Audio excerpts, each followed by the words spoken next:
Bienvenue sur Info 83 dans le cadre de notre rendez-vous consacré au municipal à La Seyne-sur-Mer. Nous recevons Samir Benmioud. Bonjour et bienvenue Samir. Bonjour, merci à Si vous je de peux me m'accueillir. permettre de vous appeler Samir. Bien sûr, vous pouvez. Alors vous avez 30 ans, vous êtes natif de La Seyne-sur-Mer. Vous êtes le 7e, et non pas le dernier, à vous porter candidat au municipal à La Seyne-sur-Mer avec votre liste Citoyens en Seine. C'est exact. En fait, nous avons décidé donc samedi dernier de nous porter candidat à la Seyne-sur-Mer. Donc nous sommes un collectif. Quand vous dites samedi dernier, je pense que c'est une décision qui est mûrie de longue date. Bien sûr, en fait, on a commencé les consultations citoyennes au mois de juin et nous sommes déclarés samedi dernier aux 3 rue Cyrus Hugues. Alors, vous êtes la septième liste à vous porter candidate en raison de coïncidences historiques, physiques, ésotériques, mais également mythiques et religieuses, et surtout mathématiques. Le chiffre 7 est parfois considéré comme un chiffre magique.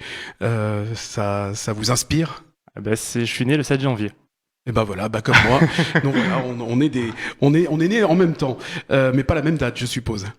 Alors vous êtes présent dans le paysage associatif sénois depuis maintenant 5 années, notamment avec votre association Université. C'était naturel pour vous cette candidature? C'est dans la continuité de mon parcours, effectivement, d'avoir été président de l'association Université.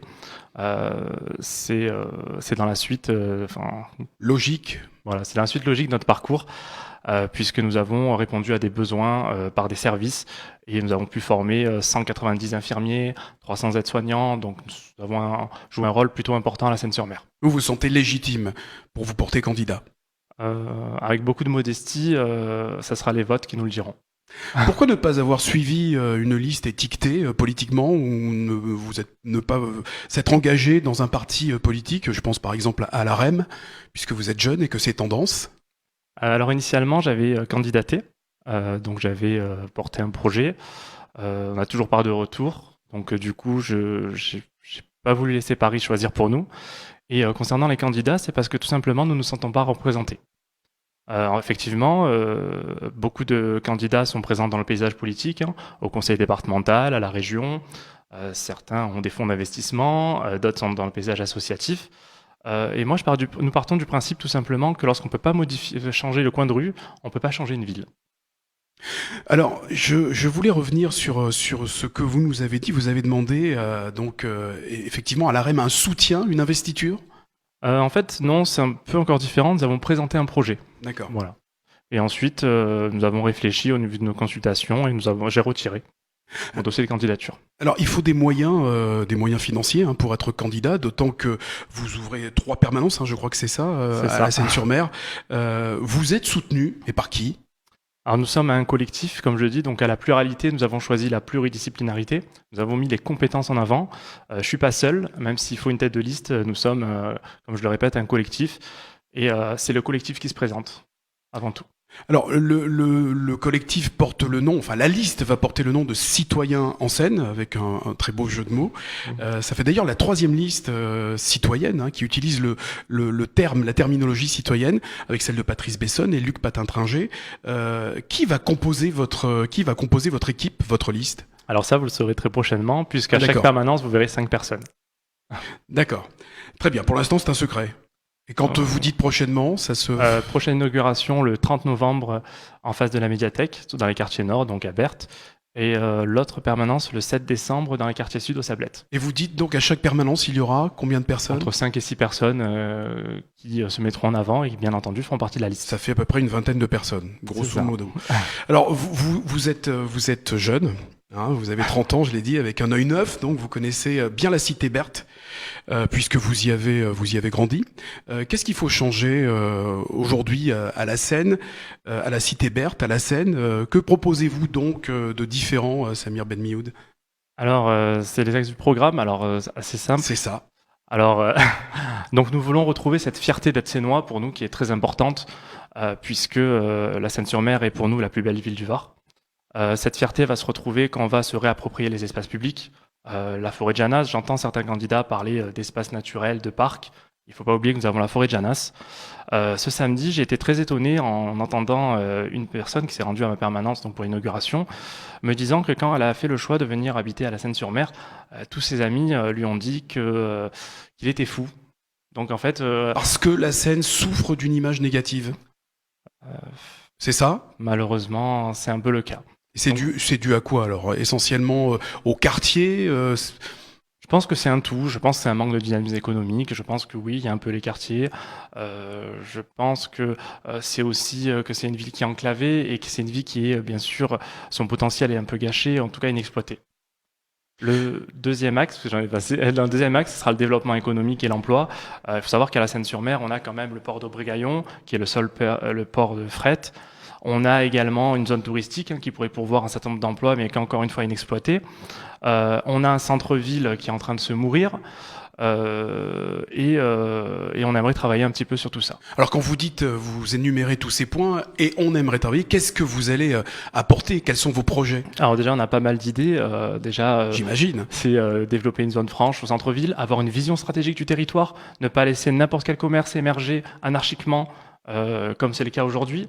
Parce qu'après, c'est compliqué, il y a des problématiques de reprise d'entreprise qui se posent. Ça passe par quoi? Par une réorganisation du commerce à la Seine? Par une réorganisation. Alors, c'est pas moi qui suis spécialiste du développement économique dans notre équipe. Il vous en parlera mieux que moi.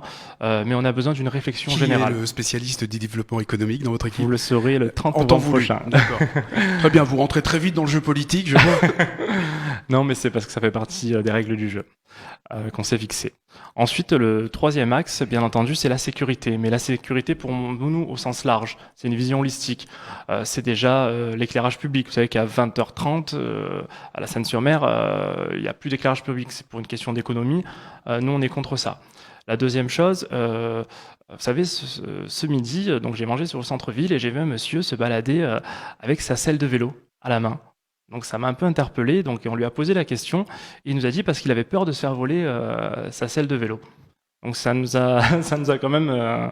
C'était en même temps et comique, mais en même temps mais ça pose une question. Mauvaise image. Voilà. Ensuite, il y a un problème d'insécurité ressenti à la Seine-sur-Mer, ce qui est ressorti, et je pense que si les citoyens se sentent en insécurité, il faut leur apporter la sécurité. Il faut qu'on soit là pour eux et qu'on leur témoigne, qu'on leur exprime, qu'on mette en place peut-être une police de proximité, ça peut être une sécurité, un poste de police aux Sablettes, ça peut être également faire appel à des entreprises de sécurité privée.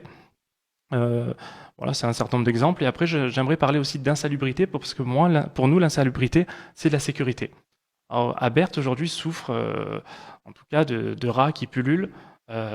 Et ça, c'est pas normal, puisque ça, on est en 2019, bientôt en 2020, et ça peut pas durer. Des personnes n'ont pas l'eau chaude, encore aujourd'hui, et ça, c'est aussi de la sécurité. Oui, c'est la question d'ailleurs, j'allais vous poser, où en était ce quartier Berthe économiquement, socialement, et qu'est-ce que vous allez y apporter? Alors, notre programme est sur la Seine-sur-Mer dans sa globalité. On va pas dissocier les quartiers. Voilà. Parce que nous, on a mis 3 permanences, c'est pour être présent sur tous les quartiers de la Seine-sur-Mer. Je n'ai pas de légitimité particulière pour être à Berthe, comme au centre-ville, aux Sablettes, mais notre projet est global. Alors, parce qu'on arrive au terme de cette interview, hein, c'est 10 minutes qui sont consacrées à tous les candidats déclarés, en tout cas, aujourd'hui. Vous êtes jeune, 30 ans, on l'a dit. Il y a, sans vouloir offenser les autres candidats, et surtout les dames, un autre jeune candidat qui s'appelle Dorian Munoz, du Rassemblement National. C'est dans l'air du temps. Je ne vais pas vous demander ce que vous pensez du Rassemblement National, je pense que vous êtes là pour les battre. C'est dans l'air du temps, la jeunesse en politique? Il y a 2 candidats qui, effectivement, à la Seine-sur-Mer sont jeunes. Sinon, le reste, je crois que la moyenne d'âge, c'est entre 45 et plus. Écoutez, moi, je suis contre le Rassemblement National, donc je ne vais pas vous donner mon point de vue. Ah non, je vous ne pose surtout, je voulais surtout orienter la question vers l'âge et en fait arriver à la question suivante. Justement, est-ce qu'il y aura pas, on va vous le reprocher. D'ailleurs, c'est une question qu'on a posée à Dorian Munoz. Est-ce qu'il n'était pas trop jeune pour se lancer en politique? Est-ce que vous n'êtes pas trop jeune pour vous lancer en politique? Le manque d'expérience de la vie, tout simplement, le manque d'expérience politique également. Alors, on va pallier à ce manque d'expérience par une énergie débordante. Ça va suffire? Comme je sais pas, mais en tout cas, comme vous l'avez dit, je suis inscrit dans le paysage, en tout cas associatif, depuis 2014. Donc, ça fait plus de 6 ans que nous œuvrons la Seine-sur-Mer et beaucoup de candidats aujourd'hui n'ont rien fait concrètement pour la Seine-sur-Mer, ou pas assez à notre goût. Alors, les prochains rendez-vous pour votre mouvement Citoyens en Seine? Alors, le 30 novembre prochain, en face de la médiathèque, au quartier Nord, et le 7 décembre prochain. Sabir Menmioud, en tout cas, merci d'avoir répondu à notre invitation. Merci à vous.